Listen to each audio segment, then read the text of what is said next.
I'm going to show you the 9 Instagram content formats to help my high-ticket coaching business clients generate thousands of inbound leads into their DMs every single month, generating them millions of dollars a year. On top of this, for each format, I'm going to explain how it attracts qualified leads, frameworks you can use to easily script and film this content, recommended content frequency based on your target demographic, and common mistakes preventing coaches from getting maximum high-quality reach. Let's dive into it. What we're going to start off with is reach. Now, what you're going to notice here is I've categorized this into like what the outcome is of the content format, of the 9 content formats, right?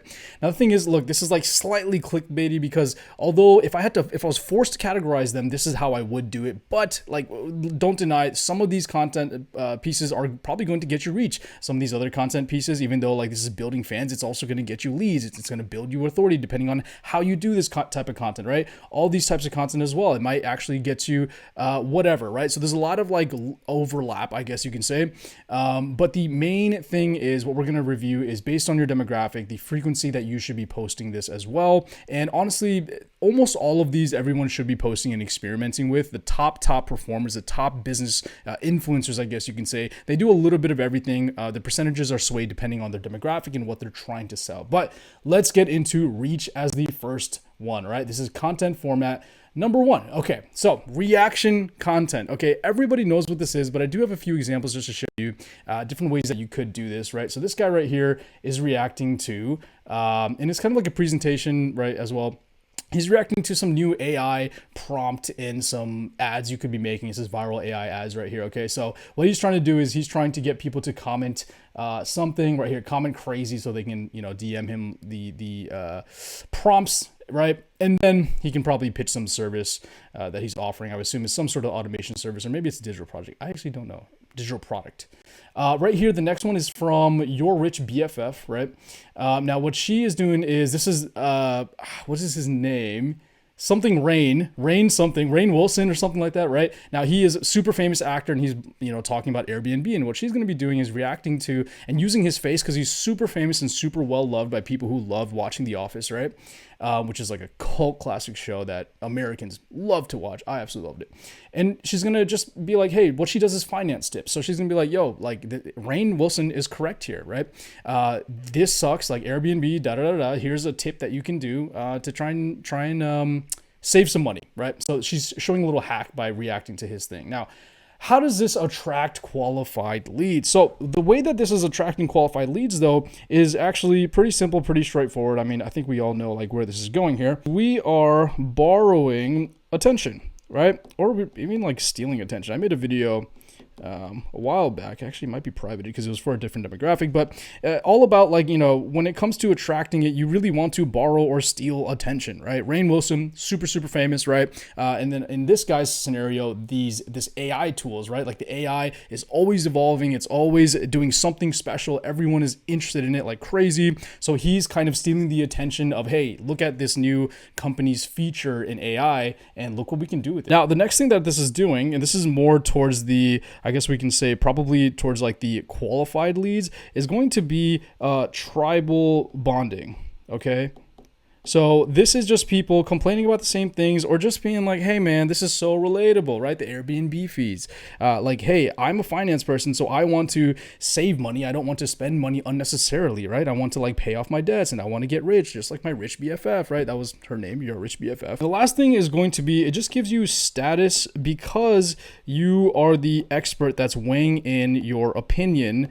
Maybe I should remove the quotes. I mean, you should be a true expert if you're selling some sort of high ticket coaching program, right? So you are the expert, right? So that's why it gives you status, because you're breaking it down and you're saying like, okay, for this, like, hey, like Rainn Wilson is complaining about this. I'm a finance person. I know how to do finance. I'm the expert. Listen to me. Same thing with this guy, right? So that's how it's attracting the qualified leads and getting more people into your, to interact with your content and to discover your brand. The next thing I'm going to show you are some frameworks for scripting and filming this, so it's easy for you to plan this out, film it, and figure out like, well, okay, I know I want to react to this, but like, what exactly should I say? We're going to go over the 4 value add angles that I have here, and then that way you can just take this and just boom, boom, boom, blast these videos out. Okay, now for the hook, it's pretty simple. You just want to play the video. Okay, so whether that's the format of it depends on what you want to do. You can either play the video as is, like this whole Stitch incoming sort of thing where it's just the video in itself, right? Or what you can do is have it split screen like this, or maybe the reaction, you're reacting to it in a small corner right here. I would recommend doing either one of these because you want to the whatever's like the most viral thing, whatever you're stealing attention from, you want that to be the first thing that people see so that they can continue watching the video, right? Now the 4 value add angles that I have here are going to be, so we have agree and then clarify. Okay, so I agree with this. However, right? So it's like, hey, this person is correct. Rainn Wilson is correct. However, there's this hack that he could be doing, right? The other one is going to be if you are contradicting or exposing, right? I'm just going to say expose because it's way easier to write that. So exposing, okay? So that's what we're doing. Hey, like this person is lying, right? For example, this AI person that we just saw, it's like, hey, these prompts, like maybe you're an AI expert as well. And you're like, dude, this guy's lying. Like, hey, this video went viral. Like it got 7 million views. All right. So, you could be like, hey, this guy got 7 million views for lying about this prompt. It's not real. He's just trying to blah, blah, blah, blah, blah, whatever it is. And the next one is going to be a relatable story. Okay. So, hey, I tried this as well. And here's what happened, right? So it's like a follow along with me, an adventure sort of thing. And it's anecdotal. Like I already tried this and here's what happened, right? When I tried this. Now the next one is kind of similar to this, but this one is actually just like applying it. So instead of being a story of saying, and it's just a different angle, I guess, of that, instead of saying, hey, I have already tried it. Now you're being like, hey, like, let's try this out, right? Now you might have seen this for weird products. Okay. Like maybe someone has some shoes that are supposed to be fireproof and someone's like, are they actually fireproof? Well, let's find out, right? So that's what they're doing. They're applying this. Okay.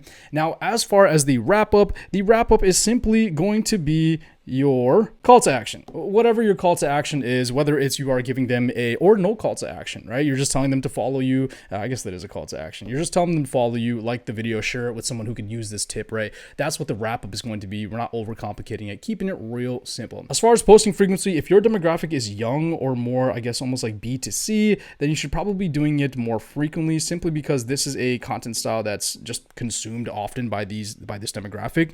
If you have a more professional sort of audience, or maybe like a B2B audience, they're less likely to watch these videos. So I would say less frequent, but still every once in a while you want to try it out. Maybe there's something important that you want to discuss. So one common mistake I see when some of the clients that tried this content format out for the first time is the fact that they agree, but there's no value. Right? There's just no value, right? There's no anything extra. They just kind of nod their head, they agree with it, and that's it. Even the caption, sometimes I've seen the caption where it says like, hey, follow me for more. It's like, follow you for more what? All you're doing is this, when really what I want is this, right? The viewers, they want the value, right? That's what's going to make them follow you. That's what's going to make them trust you and want to work with you and want to trust your brand and your message, whatever you're trying to offer, right? Now, the next thing is going to be somewhat similar. It's actually disagreeing, but then not giving any context, right? So you're disagreeing, but the context is just not there. You're just saying like, hey, this is incorrect, right? That I don't like this. It's incorrect, blah, blah, blah. And then you just end it there. And believe it or not, I have seen this. Some of these might seem like common sense to you, but believe it or not, I have seen this where people just do that. And I have to kind of coach them through the fact of like, you don't want to just disagree with people. What you want to do is you want to give them evidence. You want to give them some sort of like credible resource to trust, being like, hey, this is wrong because of XYZ reasons. Here, look at this study. Like, you don't have to believe me, or you can say like, I've worked with thousands of people and I know this is wrong because of this reason. But if you don't have thousands of people that you've worked with, you can also be like, hey, I've look at this study from Harvard or from whatever, like some trusted source that people would be like, oh, okay, I see where you're going with that, right? So that's what another mistake is. Another one is there's no clear connection to your niche. So there's no connection at all, which is straightforward. Like, just react to stuff. Like, just because it's viral doesn't mean you have to react to it, okay? The Ashton Hall video, the one where he's doing like the ice dunking his head and starting his morning routine, that whole thing, right? If you're some sort of, I don't know, some sort of construction coach, I don't know. Okay, basically, if it has nothing to do with what you're coaching, right, there's no point of reacting to it. Maybe you can stretch and try and figure out a way to, like a reason to react to it, but it's not 100% necessary. Now, the last thing that I see is simply that the hook is way too long, right? So the hook should only be like a little bit of the video, right? Just right here. You just want little snippets, and then it should be your reaction for the rest of it, okay? You don't want, people are going to get bored. They're going to watch the entire video and they're not going to stay long. We're talking about short form content here, guys, right? Short form content, short attention span. That's how it kind of works with the typically for the demographic that's going to be watching this type of content. Now, let's move on to the next content format. Now, the next content format is, drum rolls, we have repurposed podcast / speaking gigs, right? We all know what this is. Just some quick examples. Gary Vee on stage talking about stuff. You know, at 28 years old, I was doing this, work, liquor store, content, make content. We all know what Gary Vee says. He is successful for a reason. Alex Hormozi, another really successful guy. He's on a podcast, a really well-known one, but you don't have to be on a really, really well-known one. I'll break that down in just a second. This is just him repurposing a podcast, right? I mean, you do a podcast for an hour, then you should be able to clip it up into like 5 to 15 good segments, depending on what you discuss, right? So these are just repurposing these, and you know, hopefully you have a high quality footage of these. I'm not talking about podcasts that are filmed through Zoom, because the quality and the, like, everyone's just kind of sick of it, unless you have a really, really good hook, or you're talking to someone famous maybe, right? But other than that, you want to make sure that's like high quality. So how does this attract leads? Well, this is an authority shortcut. All right, you are just stealing the authority of the person, or borrowing, if you want to use nice language, right? You're just stealing the authority of the person that you're kind of on the podcast with, right? So, for example, Chris Williams, who I just showed the example with Alex Hormozi, right? Maybe someone's like, "Oh, I love Chris Williams, man. His podcasts are so in depth, and they go over such great detail about whatever, blah blah blah," right? And then someone's like, "Oh, who's this guy? Alex Hormozi? Okay, some business guy. Well, I trust Chris, and if Chris trusts Alex to be on his platform, then you know Alex is probably a trustworthy guy. Like, I could probably trust him too, right?" So that's what that is. It's just an authority shortcut right there. Now, another thing is going to be that this signals depth. Okay, because when people see that you have a podcast clip, they're going to assume that, okay, there's a longer conversation here. They're probably not just talking about this one snippet. There's this whole entire, they probably went on a ramble, and this is just a clipped up version of what they talked about. So it just shows like, okay, this person can talk about this topic in a long form and intricate, in-depth manner with nuances, right? And then hopefully they check out the podcast. But if not, at the very least, it shows that, okay, this person can talk about this topic without needing to, you know, take a bunch of breaks or read a script word from word. Okay, so that's what that signals. And the last one is kind of similar to authority shortcut, but this one is simply that the collabing with humans, you know, regardless if the person is an authority figure or not, right? Maybe you're not on Chris Williams, maybe you're just on some random person, maybe you're talking to your neighbor, but you are still collaborating with a human being, right? So the fact that you're talking to someone, it just shows that, oh, okay, this person is not some troll that lives in a cave. He's actually out here doing this. He's in the field. He's talking to people. He's he's explaining to this. He's providing value to the world, right? So that's kind of what that shows right there. Really, really simple stuff, okay? Now, the next thing I want to show you are some frameworks that you can use to not exactly script and film these, but I want to show you, like, when you're actually choosing the clips from the podcast, what should run through your mind for what would be a good clip, okay? The first one's going to be contradict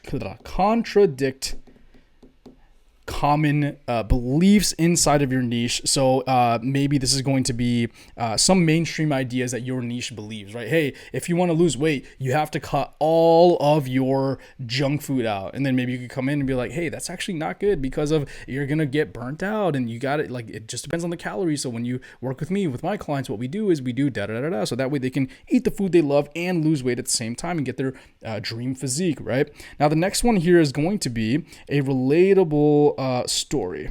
Okay, so just a relatable story.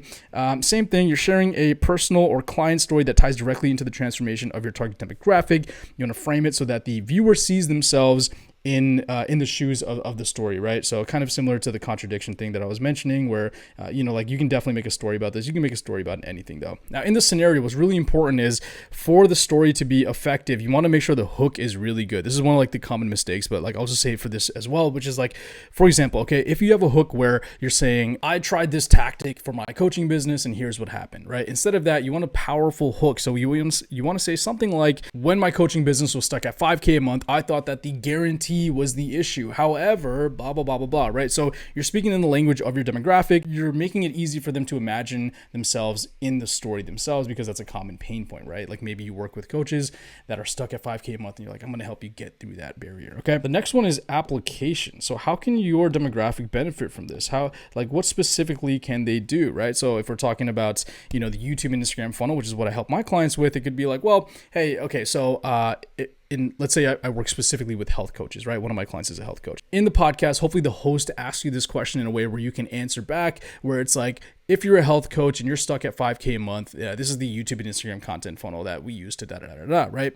And that way you're using the podcast format, so it shows the trust, it shows authority, all this stuff that we discussed before. But now you're actually showing them the application of like, well, hey, here's how to actually do this. Here's how to actually scale with using, YouTube and IG, right? So that is kind of how that works. So you're just sharing information. It's like a talking head video almost, but this is going to be in podcast format. Now, the next one is going to be predictions. Okay, so what this is going to look like is what happens to your target audience when they either apply something that you're trying to teach them, or if they refuse to apply something, right? Now, AI, for example, hey, in 2025, if you're not using AI, right? So this is a refusal. If you're not using AI, then your coaching business is going to fall behind all of your competitors who are using AI, right? Next thing that we have are going to be frameworks. Okay, so exactly kind of like what I'm showing you here, like little ideas of like how to actually do these things, how to choose the good podcast clip, how to speak in a podcast. Now, it's weird because even though you're doing a podcast, a really good way to grow online is short form content, right? And I combine both short form and long form content. But it's like when you're filming a podcast, you kind of have to speak and keep these in mind when you're answering questions and when you're discussing whatever the host is asking you about, right? So these are things that you have to keep in mind. So framework is another one of them. You just want to teach a framework. You want to teach, hey, like when this process or when this issue happens, or whenever I've had this struggle in my business, this framework has solved it, right? And then here's how the framework works. Okay, so that's that. Okay, so posting frequency depending on your target demographic. Okay, so in my opinion, it doesn't matter. It just really doesn't matter at all, because what really matters is the fact that like like I said, what really matters is your performance on the podcast, the clips, the way that you're starting your sentences, the way that you speak on the podcast. And also a lot of people, like, they're not going to be doing a ton of podcasts. Let's say, for example, maybe whenever you do a podcast though, the podcast clips just like completely blow up and you're getting all sorts of leads and they're like, hey man, I saw you on this podcast. Like I saw this clip of you on the podcast. And obviously you want to increase the frequency. But what I'm saying basically is like, depending on your target demographic, it doesn't really matter too much. Arguably, maybe if you have a younger demographic, then you want to lean more so on lifestyle content. And if you have a slightly older, more professional demographic, then you probably want to do more of these like sit down discussions, talking head, teaching them. Now, what are some common mistakes to avoid? I already went through some of them, right? Like if you're not going to be following these, if you have a boring beginning, then it's going to really hurt you because no one's going to watch it. Another thing that I mentioned is like bad quality video, which a lot of people say like, it doesn't matter the quality of your video, but like if you have bad quality video, then no one is going to watch it because it just does not look professional. It kind of looks like noise, right? It's like who's posting this on social media, right? Like you want to represent your brand properly. So like bad video. So in my opinion, if you're using like Zoom, then like, or any webcam, then it's probably not going to be the best quality, especially your guest, right? Now you could probably set up a camera and right next to your webcam, and that way you get high quality feed that way. But like your guest, you should definitely tell your guest to do the same thing. But a lot of times the guest is not going to have that equipment. They're not going to know how to do it, right? It's this old complicated thing. So you want to make sure that you have good video. Okay, we do not want bad video. Another thing, like I said, is simply the fact that you are boring, right? This is the number one thing that a lot of my clients have struggled with. They're just and look, we can fix this, okay? So I'm not trying to make fun of anyone here, but the fact of the matter is we have to make sure when you're starting your sentences, when you're speaking, you're following these frameworks, okay? I almost said flameworks, like Fantastic Four. So flame on, okay, you got to be contradictory. You got to tell a story, whether it's a story of contradiction or whatever. I can remove this, doesn't really matter. An application, prediction, and then maybe this is a thing to, maybe you want to speak to the podcast host and be like, hey man, like, I'm not like good off the top of my head. Like, can you send me some, like, if you have some mystery questions, that's fine. Can you just send me some of the questions you plan on asking me so I could kind of prepare myself, right? So you can say that you can request it now. Maybe the podcast person says, no, man, like that's so inauthentic, blah, blah, blah. This is not a puff piece, whatever. A lot of people aren't going to say it. They're not going to mind. They're like, yeah, sure. I'll send you some of the research and some of the questions I want to ask you. And then that way you can look at that and you can plan ahead of time, like, all right, cool. This question that they want to ask me is a perfect opportunity for me to mention this framework. I can mention this prediction. I can, whatever it is, right? Because like I said, podcast is long form content, but for the sake of like growing your social media, getting more leads into the door, we want to make sure that when you're speaking on podcasts, you're speaking like it's almost short form content for each bit, or at least for some of the bits, for a lot of the bits, preferably. Cool. So that's what that is. And now let's move on to, where's number 3? Okay. Content format number 3. We have talking head education videos. There's a bunch of different ways that you can do this. This is more like raw and organic, right? So if I just skip through this, you'll see there's no fancy editing, no nothing, right? This guy is just simply speaking to the camera with a little text on screen that he just put on, I assume using the Instagram app when he was uploading this, right? So that's one format right there. Another format of talking head is like super produced, super highly produced. Look at this. Boom. He's got like sound effects and everything. If I would play the sound, then you'd hear it. So he's got like, flat, like just fancy editing, B-roll on the screen, things moving around. The captions are just one word at a time. Maybe, I guess sometimes it's more than one word, but it's really flashy, right? Just boom, boom, boom, boom, boom, super like ADHD type editing. This guy is very, very similar, very well known in the content marketing space. Another like really well edited, high quality type of talking head video where it's like almost immersive with the way that he's doing this, right? So it's like he's telling a story at the same time and giving you a lesson, right? Another format is this, kind of like split screen. So similar to, I guess it's a combination of the raw and the hyper edited, right? Because, or not hyper edited, but split screen. I know Nick Sarayev usually does a lot of split screen videos as well, which is why I mentioned him, but this is simply you're using graphics. Look, he's using like some sort of flowchart mirror board. Does that look familiar? Well, I guess it doesn't look the exact same, but you get the point. Trying to keep it engaging visually so people understand what you're referring to instead of just talking to the camera. It's going to be a lot easier for people to understand the concepts that you're describing when there is a visual attached to it, right? And then this format is doing really well. I know a few other creators are starting to do this. They test different backgrounds. Sometimes they're in some fancy, high-rise building. Sometimes they're in a outside, like they're just like, I don't know, on vacation or something. They're making this, right? So that's kind of what's going on with these talking head examples. There's so many different ways that you can do this though. These are some of the main ones that I noticed. Okay. So how does this attract qualified leads? So the first thing is simply that it gives you the authority, like you're transferring authority. And because it feels almost like you're talking to them one-on-one, right? Like you're just directly talking to them. It is person to person. Like me right here, I'm talking to you, and I know obviously I'm talking to a camera right now, but for the viewers that are watching this, it's like I'm talking to you. I'm showing you these content strategies, right? So that's the number one thing. It is one-to-one.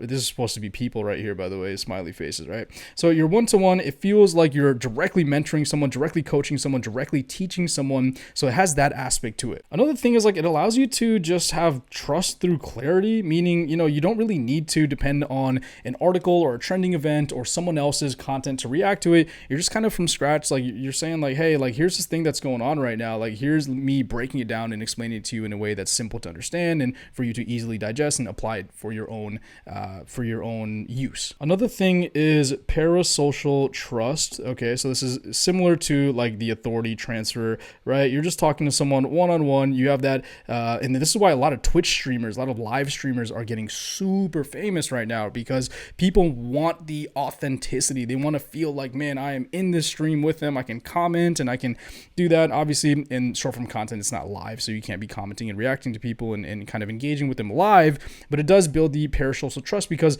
let's say you get a comment, and one thing that you could be doing with talking head videos is you have the option to, when someone comments on the video, you can use that and then post it as like a sticker on your video and be like, hey, I got this comment, right? So that's kind of sort of being more parasocial, I guess, and engaging with your audience. But this is just one of the really strong factors as to why these talking head videos do well. You can also directly address objections that you get on sales calls. For me, let's say, okay, I help people with content creation, right? I help people use Instagram, YouTube. So if they're like, hey, I don't have time to do all this, this is like way too much work. One thing that I can do is create a video saying like, well, here's how to do, 1 week's worth of content with 1 hour a week or 2 hours a week, right? So that would be making a video where you're just directly listening to the feedback from your clients that are currently your clients from your sales calls and turning it into a valuable piece of content. And also like pre-sales too, right? Like it's an objection thing. So it's an objection buster, right? No Ghostbusters here, right? No ghosts. But oh my gosh, is that a ghost? Okay. But anyways, we're busting them. Now, the last thing, and this is specifically when it comes to like qualified leads, okay? Qualified specifically, what we can do here is we can make content that targets a specific demographic. All right. So it's targeting the demo you want to work with. So if you're making the video, then you could be like, hey, like I said earlier, I mentioned something about like, coaches that are stuck at 5K a month, right? So you can make videos being like, hey, if you're stuck at 5K a month, like, all you got to do is apply this 4-step framework and then you are going to grow. This is what's happened with right? So that's what you can do. You can target the demographic. Wow, it's looking like a Christmas cookie on this thing. Okay, let's go on to framework for scripting and filming with ease. So speaking of 4-step framework here, right, I've got 4 little tips for you to consider when filming this type of content. First one we have is going to be myth busting. All right, something that your demographic believes, but is not necessarily true. Let's say this is going to be a fitness one again. The whole thing about like, hey, you don't need to sacrifice what you like eating. We can just do it while you're eating the things you like. We're just going to do it in moderation, right? Now, the next thing is going to be framework. So this is very similar to some of the podcast things that I discussed, right? Some of the podcast tips that I provided. Another one is going to be a story. You already understand where that's going. And the last one is rapid info. Okay, rapid info. So 4 steps to doing this, and that. Okay, so rapid info, like, hey, I applied these 3 things and it changed my business. I applied these 3 things and it changed my business. The first thing is this. The second thing is this, right? So rapidly just providing info. And like I said, you can see a lot of crossover with the podcast one as well, right? We discussed like some frameworks here. And that's because, like I said, there's just a lot of overlap in a lot of these things, a lot of these content formats, because the format itself, although it is important to test out the format itself, you got to understand like the topic and how you're presenting the information is way more important in my opinion compared to like how you're packaging it. Now that I say that out loud, it's arguable. I like to think that it is though, because let's say you're talking about cutting grass to a demographic that doesn't care about cutting grass, then it doesn't matter how you present it. No one's gonna watch it, right? But if you're talking about a problem that they have specifically, then maybe there's moles in their yard, and then you're just giving them solutions for, hey, here's how I got rid of the moles in my yard and for all of my neighbors, or I've got thousands of clients that I've helped coach them on how to get rid of moles in their yards.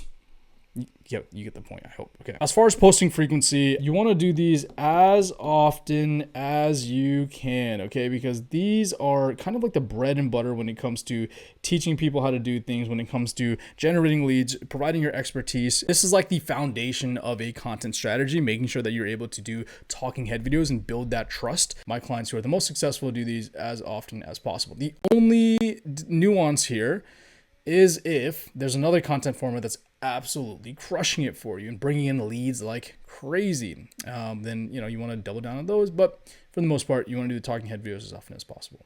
Common mistakes to avoid. Okay, so these are really powerful pieces of content. You don't want to make mistakes on this and ruin your potential reach, ruin the potential trust you could be building, and the potential leads that could be coming into your inbox. Okay, now mistakes that I noticed, the first one is going to be the fact that sometimes people are a little bit too vague with their information. This is an easy fix. You just want to provide specific, actionable tips that someone can actually apply from it, right? Like the what did we go over here? Actually, this is a reaction video, but Vivian, the Your Rich BFF, like she actually showed on her screen, like, hey, here's how to apply this. Here's how to actually get that discount, so you're not paying these ridiculous Airbnb fees, right? So you want to make sure it's very, very specific info that you can apply, right? We don't want vague info. We want info that people can apply. Another one is going to be monotone or just like boring. Okay, so this kind of goes back to one of the podcast things that I also mentioned, where it's like, hey, if podcasts do great, however, if you are boring, then no one's going to listen to it. Okay, so you got to make sure your hook is good. If you're just absolutely boring and you know it for some reason, like you just can't do these, or you're just not good at being entertaining, speaking well, then, well, you should definitely work on that. Highly recommend it. It really helps with social media. But another thing you do is like you can kind of compensate it with editing. Editing can only compensate it so much. But look at these videos, like it is very flashy. The information is also great, right? Arguably, Nick Sarayev is a little bit more monotone with the way that he talks, but his info makes up for it, right? And these flashy things, all these things that he's talking about, I have no idea what's going on here. Something to do with AI, which people love. So that helps too, right? He's talking about a topic that people are craving to get more info about all the time. Okay, so monotone/boring, that's one that you can fix, definitely. Another one is if you have no pattern interruption. I'll just say note that. Okay, no pattern interruption. This is when you want to use viral hooks. So there are a few hooks, not a few, there's a bunch of hooks that have worked for other niches, and you want to use those, find those, and use them in your own content as well. And if you're having trouble finding viral hooks and you want to list them that work for high-ticket coaching businesses, you can DM me on Instagram and I'll send you a document that's filled with them so you can apply it to your own Instagram content, okay?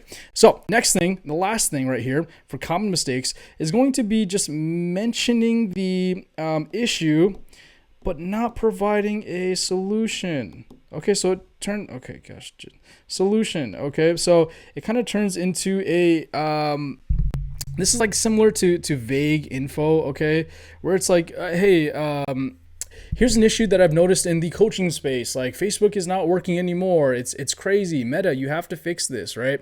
And instead of that, it's like, well, now you're just kind of being someone who is just complaining, right? You don't want to just complain. Be like, dude, Meta is not working anymore. If that's the case, obviously Meta is working fine right now, and it gets more and more expensive every year, but what are you going to do? That's just the nature of advertising, right? It's like, hey, Meta is not working anymore, but did you know Snapchat ads are crushing it right now? Blah, blah, blah, blah, blah. That's just an example I use for this scenario. All right, now let's move on to the next content format. Content format number 4, which is client results / case study. So these typically are going to be more often they're going to be in your story post. So this is from like Brez Scales. He's got like 600,000 followers on Instagram, and what he does is the story post, right? So a lot of these case studies are going to be kind of more so in your story highlights section, right? So when you go in the profile, there's a little highlight section. That's what this is going to be, and you're just sharing a bunch of case studies, right? So he has a course, so he's sharing like the course members. Look at, they're getting clients, they're getting good results for their clients. Then he also has an agency of his own that does e-commerce. So then he's showing like, hey, look at all these results we've gotten. Look at all these results that we've gotten, right? That's all it is. I'm going to show you, like, this is one format, but I'm going to explain to you some other formats that you can also be sharing and that you can also be applying when it comes to showing off client results. And that way you're not just flooding them with little screenshots, but you can be a little bit more engaging, a little bit more dynamic with it, okay? How does this attract qualified leads? Well, the way that it attracts qualified leads is proof. It gives you proof. That's all it is, right? People are all like, oh snap, this guy's not just talking the talk, but he's walking the walk. Okay, framework for scripting and filming with ease. Now, instead of frameworks, I'm going to give you some ideas of how you can present your case study so it's not just a bunch of screenshots. But the first one is going to actually be screenshots. Screenshots work really well. Now, preferably what you want to do here, though, is you want to use screenshots from trusted platforms of your demographic. So maybe that's using Stripe, right? Maybe that's using the IG Analytics dashboard, right? So IG Analytics dashboard. Maybe that's going to be Shopify dashboard, right? Because when people see these and your demographic cares about these and they use these every day, they're going to be like, man, I want my Shopify to look like that. Man, I want my Instagram Analytics to look like that. I want my Stripe dashboard to look like that. So that's why screenshots are really, really, really powerful. And specifically screenshots of results. Okay. Now the second one here is going to be client interviews, right? So like talk to your clients. Simple. Talk to your clients, get them on a video, fly to them if you have to. Like I said, because you do want high quality footage, right? That goes back to the whole podcasting thing. Preferably you want high quality footage. Okay. That is preferably what you want to do, because you don't want bad video. Maybe you can make it work. I prefer watching high quality, not only me, but like the high quality footage tends to get better results and gets more reach, gets more views and engagement, just because people are like, hey, this is in real life. It's not just some like Zoom low quality, the webcam was filmed in horizontal. Now you need to digitally zoom in, and now that it's all pixelated and blurry, right? So client interviews, super, super powerful. Another thing is client messages as well, happy client messages. So they're happy with you and you take a screenshot and you can post it, right? They're like, hey, this is awesome. Like, good job. Thank you. Whatever it is, right? Like, dude, you changed my life. Maybe it's not that. It's like, dude, my knee doesn't hurt anymore. Thank you, right? If that's what you're like helping your clients with. And the last one is going to be storytelling. So this is kind of just explaining the transformation of your clients. You can think of it almost as like a before and after sort of thing, right? And you're just kind of like going through the journey of what this client went through when they first met you. Like, what were their struggles, right? What were the actions that they took? What were the common myths that they thought were true, right? And then how did they overcome this and eventually get results? So you're just, telling the story. I mean, essentially it's the same thing as, you can do this through a client interview. You can do this through showing client messages, but you're selling the story. You're making it so that someone else in your target demographic can go there, watch that video or watch the story sequence, whatever you do, the carousel, whatever you post, however you post it. And they can be like, man, this guy was in my shoes. So maybe this guy can help me too and accomplish this goal. All right, let's talk about posting frequency. So we're doing like client interviews. Okay, so like interviews, right? These can do really well on like YouTube. I'm going to show you like where to actually post it as well. You can probably snippet this into like a small like case study sort of short form content as well. But when it comes to like IG, a lot of these are going to be on your story posts, like I mentioned earlier, right? Now the YouTube interviews, I mean, you can have if you have a bunch of these interviews, and you can have a whole entire channel on YouTube directly, specifically for this, because you don't want to flood your YouTube channel with a bunch of interviews if that's not like the main piece of content that people are discovering you. Like mostly on YouTube, people are going to be watching you for talking head videos, informative videos, right? But every once in a while, maybe there's an interview you want to drop. Depends on the volume of your interview. Let me move on to talk about Instagram and the stories though. Most of them are going to be on your stories and your story highlights though. So for this, what I would suggest is probably doing this, and what's working best is you want to do this like every other week. And you want to have a story sequence, right? A story sequence probably is going to have like 4 to 6 slides of you kind of explaining like, hey, like here are the results we've generated this week. Now, the reason I say this is because if you do too much, then it's going to feel like spam, okay? But if you do too little, then it's going to feel like you're out of touch, right? Just like you're not in with it. You're not doing the latest and greatest things, right? And you want to show that you are relevant. You are currently getting clients results. And moving on to common mistakes that you want to avoid. Okay, so common mistakes that I see are going to be vague bragging, right? Just being vague.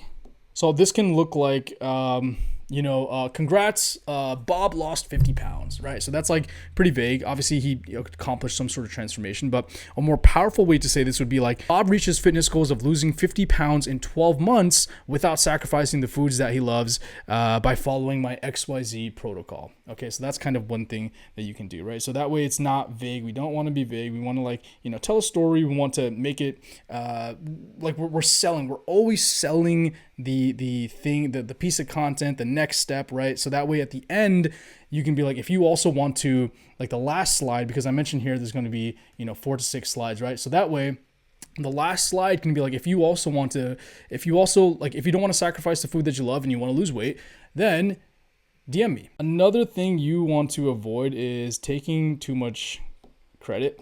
So you're like, hey, I did everything. I'm amazing. Like, Bob lost this weight because I am amazing. I am powerful. I am the king. You don't want to do that, right? You want to give your clients props, right? You want to be realistic with it. People don't want to work with someone who's like, this is all because of me. Maybe some people do. I guess it depends on your demographic, but you don't want to do that. You want to like give props where it's deserved, right? And that way it shows that you have a good relationship with your clients. You're a cool person to work with too. All right, let's move on to content format number 5, which I think brings us over here. Haha, yes. All right, content format number 5, which is B-roll advice. There's so many different formats for this, okay? But I'm just going to show you one of them because I think you'll get the general gist of it. 5 shots to make boring work look aesthetic, okay? Boom, 5 shots, right? And he's showing like multiple examples of each shot. Like what is over the shoulder? What is the match cut? Match cut is basically like the music. It's matching with the music, okay? Then I think he had a little call to action at the end. Yeah, comment grade if you want the LUT that I'm using, okay? So look, there's so many different ways you can do this, and I'll go over some of them, but B-roll advice is a really powerful piece of content when you use it properly. So how does it attract qualified leads? Well, one of the reasons is because it feels behind the scenes, right? What you're doing is you're getting a little glimpse of this person's life. You're like, what are they doing, right? Like that example that I showed you, like this guy's working, and maybe that's his brand, is just working. So it's him at the desk working, right? And builds that like that parasocial trust. And another huge reason why people like using this, especially like as a creator, is going to be the fact that it is easy to produce. I mean, you could produce these like crazy, right? You only need some shots, and then you can put any text over it that you want, teach anything that you want. If you have a whole entire library of this, it doesn't have to be like this numeral like chronological, 5 shots to do this. It could just be you saying anything, right? Like what were a bunch of these things that I mentioned in the podcast? Like it could be you using a contradictory phrase, like, hey, maybe this guy's like, hey, you don't have to be stuck at the desk all day. And then the next shot is him like, I don't know, going on a walk and doing outdoor activities, touching grass, right? So really you can make anything you want out of this as long as you have the proper clips, okay? Now, actually that's a good transition. What kind of clips should you be using? Now, the framework for scripting and filming this, it's not like really like the scripting I'm going to go over. I'm going to go over some clips that you could be filming that you can then repurpose to make really any sort of content that you want, discuss any topic that you want within the B-roll advice video. So let's rapid fire these because there's a bunch of them, right? So the first one is going to be you just walking and talking to people, right? So you walking, talking, wherever it is. Now, these have to be like on brand, okay? So if you're known for someone who's supposed to be in the gym all the time, then maybe you're walking and talking to people in the gym. Laptop work, computer work, whatever. Another thing is you writing something down. Could be also fitness. So I mentioned the gym. Could be coffee, all right? Maybe like a home office sort of thing that you got, right? If you're not actually in an office, like most people are probably in home offices if you're watching this video. Maybe it is Zoom. Could be you on stage. Maybe you are driving, or maybe you're doing your regular commute. It's like you're just enjoying the scenery or whatever, right? And speaking of that, could also be travel that you're doing, if that's a part of your brand. And then another one could be you hanging out with some family and friends. And the last one is celebration, which I hope after watching this video and you get some results and you apply all this stuff that I'm going over, all these content formats, I hope that you get results that are worth celebrating. Now, the posting frequency for this, if your audience is young, then you want to do it more often, right? If your audience is more like professional, right? Then you can do less of these because they don't really care what your lifestyle is like a lot of the times, right? They're there for the info. They want to see that you understand what the service that you're providing, what you're trying to pitch them, the transformation that you're helping them achieve. And here are 3 common mistakes that you want to avoid, okay? So if you're prioritizing like the looks of it and making everything feel pretty, right? So if everything's more pretty than the value, then people are just going to be like, bro, what is going on? Like, what we want is, like, obviously you want it to look aesthetic, which would be good. It'd make you like stand out depending on what your demographic is doing. But ultimately people want the value. Okay. So you want to provide value in it. And then, ideally you want to have both though. If you can make it look pretty and provide value, like that's the best case scenario. Okay. Another one is lack of context. And specifically if you're flexing, right? No context. All right. But flexing. Okay. No context, but you are flexing. Just makes you seem braggadocious.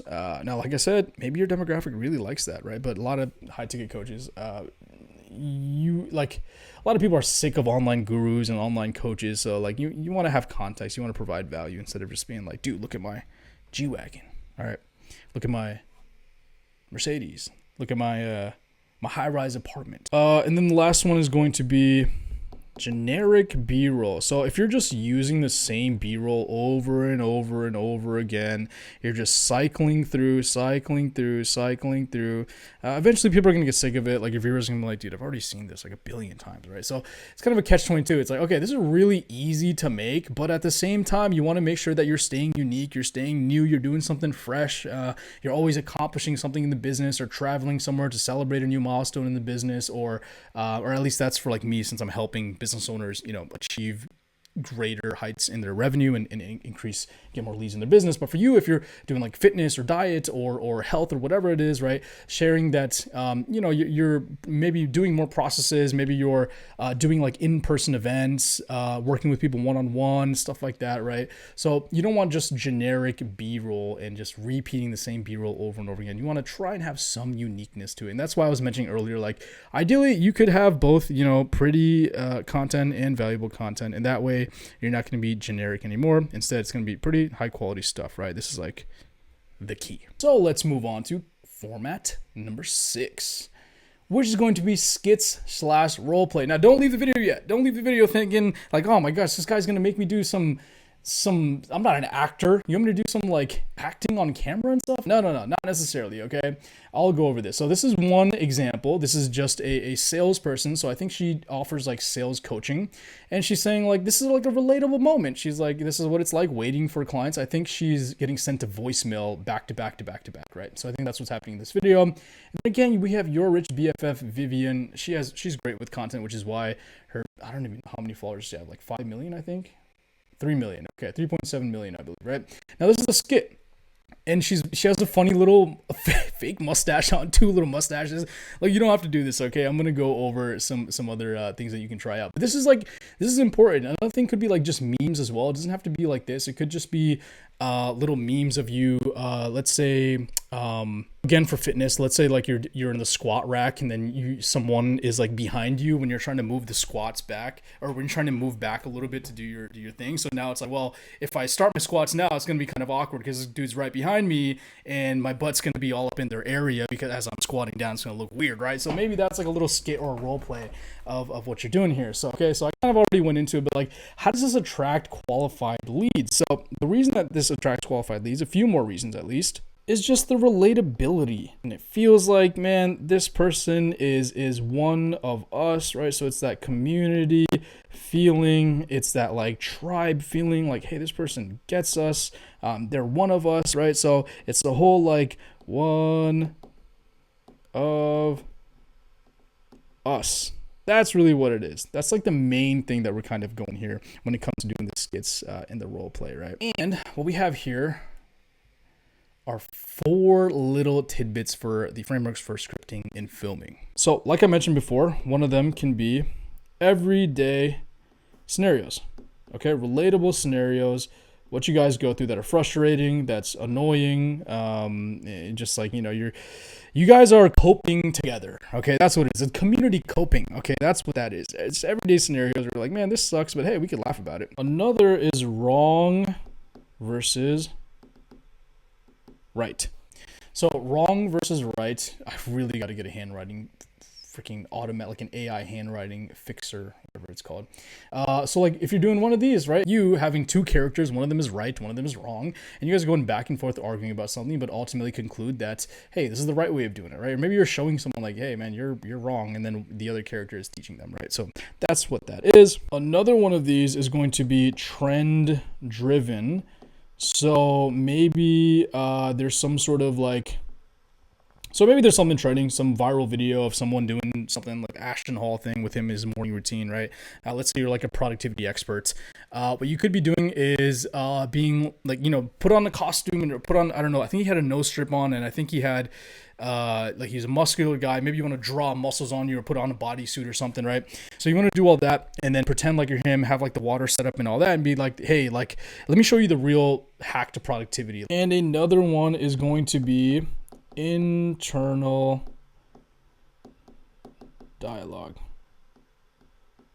So this is kind of similar to like everyday scenarios. Like I said, guys, a lot of these things are going to overlap. Okay, kind of similar to to everyday scenarios. You could do, because there's different ways that you can present the everyday scenarios. For the squatting example that I said at the gym, it's going to be an internal dialogue of you being like, man, this weight's getting real heavy, man, but this guy's not backing off. But he's got headphones on, so he can't hear me if I tell him to back up. What do I do? Do I just bump into him so he gets some, right? So it's like you just having this internal dialogue of this everyday scenario, and kind of like presenting the information. And like I said, you're showing people I am one of us. I am one of the community, one of us, relatable, part of the tribe, all that good stuff. Okay, posting frequency. So when it comes to the posting frequency, young, more often, pros, less often, just because it's like a silly, goofy little thing. Like a lot of B2B pros are not going to be watching this type of content. It's going to be like the younger, the more beginner friendly, I guess you can say, sort of audience and demographic. Common mistakes to avoid for this. So the main common mistake is the same mistake that I listed. Another one, it's going to be the fact that you might be like just raising awareness, but you're not actually providing a solution. Awareness, no solution, right? You want to present a solution always, okay? So, for example, over here for this, the reality of sales, I'm pretty sure that if you expanded, then Maddie would be explaining, hey, here's how to like deal with this. Here's how to like overcome this. Like, don't let it get to you. This is a part of the process, blah, blah, blah, blah, blah, right? So you always want to make sure that you have a solution. Always, always, always have a solution, okay? Now, let's go on to format number 7. Format number 7, lucky number 7, is current events and commentary on those current events. This is super powerful if you do it correctly.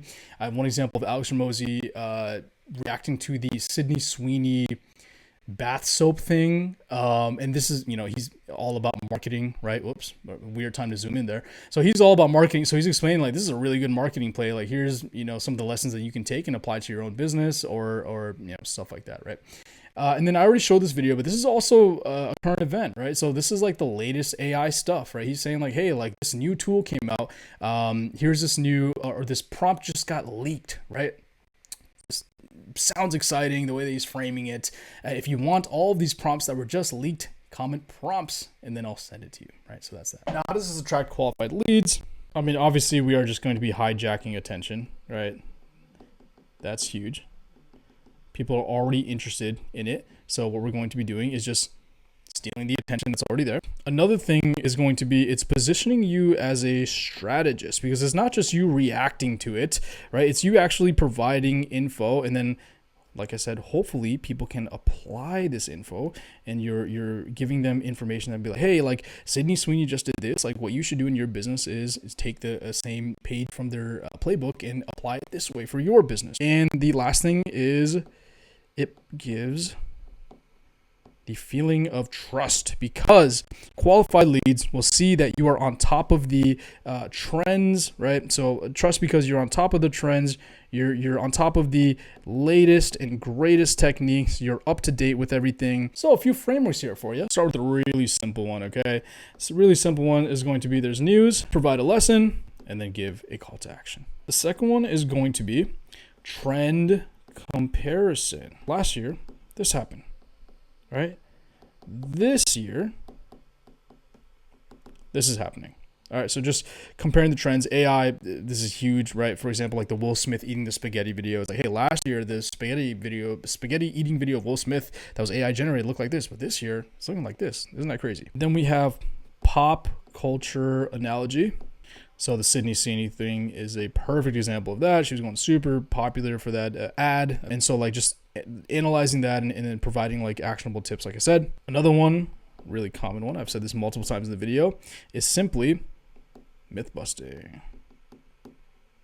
All right, so maybe like you disagree with something, right? Myth busting. I had a client do this actually just recently. There was a Harvard study on mental health, and my client disagreed with the way that they were angling it, that we're positioning it. He was like, hey man, this might be true if this were the scenario. However, in human beings, this is the actual scenario. So even though they're a trusted resource, this is actually a myth. It is not true in real life scenarios. In the real world, this is not how it works, right? This is just like a lab study where they're analyzing data and not analyzing actual people and getting to know the people, right? So that's what his argument was. And the last one is client application.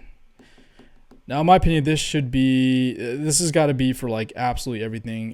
You have to show people how to apply stuff, right? Everything, in my opinion, it's always got to lead back to how can they apply it, right? Whether it's myth busting, whether it's the pop culture, whether it's the trend hopping, whatever it is, people want to know ultimately, like, okay, that's great and all, but like, how can I use this?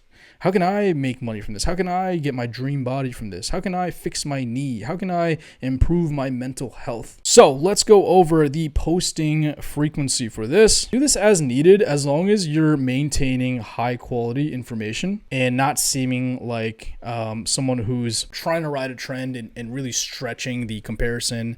This is kind of like what generates like thought leaders, right? It's like, hey, like here's something really important and really current and something that everyone in this demographic is interested in. Here's my thoughts on it. And here are some common mistakes that you want to avoid. Being late. All right, you want to hop on these as soon as you can while everyone's interested in it, okay? And then another one is going to be just like a stretch. Like, dude, that has nothing to do with fitness. That has nothing to do with growing a business. Cool. Okay, second to last one here is going to be format number 8. So these are carousels. So they're just showing information and explaining the strategies, explaining the process that this person uses, right? There you go. You got a call to action there. You have some transformations from clients. So it's like, hey, I haven't just done this for myself. I've done this for other clients as well. And yeah, just providing some insight, whether it's a carousel on lifestyle, a carousel on whatever you're doing, something that's like on brand, right? Like the Hormozis right here. What's on brand for them is having a really strong relationship, and then obviously building a really large business while staying in a really healthy relationship as well. Now, how it attracts qualified leads. So what this allows is for people to consume the info at their own pace, right? So like they don't need to wait for they don't need to wait for someone to clickbait them. They don't need to wait for someone to be like, hey, here's like they don't need to wait for transformation or whatever. Like maybe one part of the video is important to them. Sorry, not the video. One part of the whole sequence, the whole carousel sequence is important to them, so they can just consume it at their own pace, right? It feels like faster to them, right? Like, hey, I can just read these real quick. I don't have to wait for someone to explain it to me. Now, framework for scripting and filming with ease. Slide 1 is obviously needs to be the hook. All right, you need to give them a reason to continue on to the next slide, okay? Give reason. Now, preferably in the first slide, you should have also like a photo of yourself, or it could be like a transformation as well. So that way people can see some sort of like proof as well up front in the hook, okay? Now, slides 2 through 6, these are going to be where you go over the steps, where you explain mistakes. This is where you have the story. Or you can also provide a checklist. right? So each slide is like one step, like, hey, step 1, do this, step 2, next slide, right? Step 3 is the next slide after that. Slide 7 or whatever the last slide is, this is just where you have your call to action, right? So I would suggest having like more proof, right? More proof or some sort of urgency or something like that, or some sort of lead magnet, and then just having your call to action there. As far as posting frequency, depending on your demographic, this really depends on your current posting frequency. I would say every other week, but it depends on your frequency of posting content, right? So if you're posting multiple times a day, then you can do it, every week. You can have a new carousel as well. Also depends on how effective they are for you. If a lot of your leads are saying, hey man, your carousels are really what sold me, I love the way that you're doing them, they really, the proof that you showed, the whatever that you showed, the sequences, the step-by-step processes that you showed, really made me feel like, man, I can trust you, I can work. Then, you want to do some more carousels, right? So that's the posting frequency, and it doesn't really matter on the target demographic, in my opinion, because there's so many different topics that you can discuss. Now, some common mistakes to avoid here is going to be if you have too much text, man. Like, you don't need a bunch of text. What it should be preferably is going to be like, is like one idea per slide. You want to make it easy to consume, and you want to make it interactive. Like, okay, I got this little tidbit. Next slide. Okay, cool. I get this next slide now. Boom. Next one, right? So that's really what you want to go for, is one idea per slide. So you don't want to be text dense. Another one, if there's like no narrative, right? It's like just, I think this comes down to like just being boring, right? So like you want to try and add like some sort of story arc to it if you can. And that just makes it interesting. That just, like I said, we're always trying to sell the next thing, sell the next slide. You want people to go to the next one, right? And the last one is if you have no visuals. You want some sort of visual element to it, man. Visuals are important, right? It's social media. People are consuming content. They want something to look at with their eyeballs, right? They don't want to just read text. They want to be locked in. I don't know what that is. Okay. Those eyeballs are crazy. All right, last one is going to be format number 9, lifestyle content. Okay, let me show you 2 examples of this. So this is the first one where someone is just showing. Now this is B-roll right now. Like I said, again, I'm gonna sound like a broken record, but it's like, guys, these overlap a lot, right? So this is the lifestyle content. Lifestyle, you could do it in a carousel. You could do it via talking about it in a podcast. You can do it in a talking head video, whatever, right? But this is one style of format right here, which is just talking about and showing what does your real life look like? What is the BTS of you, of your business, right? So for this one, Daniel Dalen, super popular known for his like cinematic shots, right? What he's doing is like, he hears people say like, yo, you just got lucky. And he's saying like, you know what? This is my lifestyle, man. This is the luck that you're saying I have. Like, I'm working all the time. This is what I do. This is what he talks about in his vlogs and his other pieces of content too. It's what he kind of like, his brand is around like him just working and trying to like, build a really big company. That's his thing, right? This is another guy, Brett Scales. So different demographic here. His demographic are beginners who are trying to start an e-commerce dropshipping store or scale brands, I believe, do Facebook ads for e-commerce stores, right? So this is another thing. So he's in Monterey Car Week. If you don't know what that is, that's like this huge, one of the most important car events in car culture for both the people and the corporations. Like there's a bunch of events. There's like a huge festival basically for cars. Okay. So he's there, he's showing off these $1 million cars that he owns and his friends own, right? So this is the lifestyle of him because his target demographic, they're younger men and women who want to have these things. They like having these nice things. Look at their nice little restaurant making sushi or noodle, I don't know, making something, right? And they're here at a fancy restaurant enjoying life. This is the lifestyle that they're trying to live and showing other people like, hey, like, I don't think they don't say it directly, but it's like implied, like, hey, I can do this lifestyle because I have this skill of helping Shopify store owners use Facebook ads. So I can teach you how to do the same thing. And if you do it well enough, then maybe one day you can have this restaurant experience or these cars, or you can go to Monterey Car Week with your friends who all have nice cars, right? So that's what that is. And yeah, I'm not even going to, I just went over this, how it attracts qualified leads, because it's that parasocial trust, right? Parasocial trust and the implication of like, this is who they are. Like, this is what they do, and you know, I look up to them, I respect them for it, or at the very least I trust them because of this. All right, so my laptop almost just overheated. Hopefully, okay, connection restored. All right, we're good here. So you know, if you are enjoying this video, just give me a like and let's get into the frameworks. Okay, now these frameworks are a couple ideas about what you can record for these videos, for these lifestyle. Like, what exactly do people want to see? You're gonna know this more than I would, but these are just some ideas for you to get some inspiration. Okay, so this is going to be like behind the scenes of work, micro moments, and this is kind of what I discussed when I was discussing the B-roll stuff, right? So like when I was mentioning B-roll, is that you can kind of look at those ideas that I gave you as well. And for that, another one's going to be like routines that you have. Maybe you have a morning routine like Ashton Hall and you spend, you know, 5 hours getting ready for the day. Another one is social proof, right? So who are you hanging out with?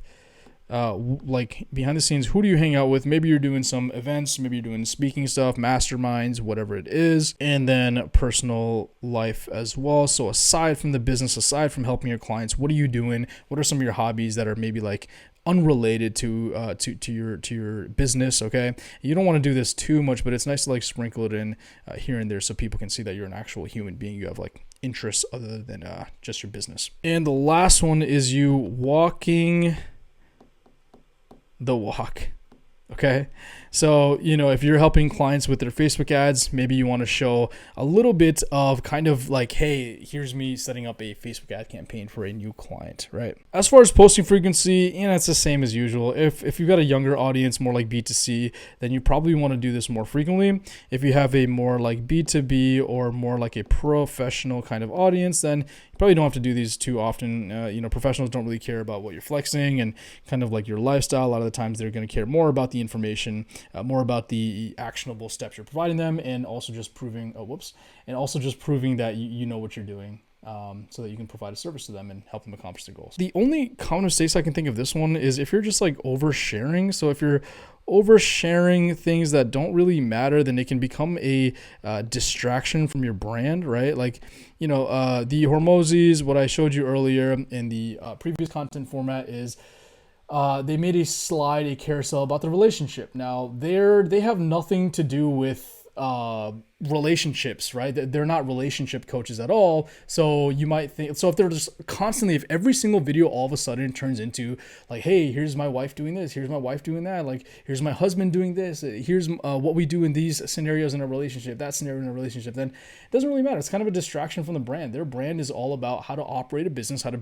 grow a business, how to scale a business to like past $100 million and stuff, right? And so you can grow a small business. This has been a pretty long video. It took me a while to plan this, so I would appreciate a like and subscribe if you were interested. I'll keep posting this, sharing more value, and teaching you ultimately how to scale your coaching business using Instagram and YouTube and IG ads, basically a personal brand funnel. You can watch my last video where I discussed this in more detail for smaller coaches. So if you're a coach that's just starting off and you don't know exactly the full framework, then watch my last video and I go over step by step the entire framework of what you need to do to get your first few clients and scale your business. If you're a more established coach, then go ahead and hit me up in the DMs on Instagram at Akash Convert. I'd love to work with you. I'll give you some free stuff. We'll go over what I would do if I were in your shoes, exactly the scripts I would use, etc., and then we can get started. Thanks so much for watching.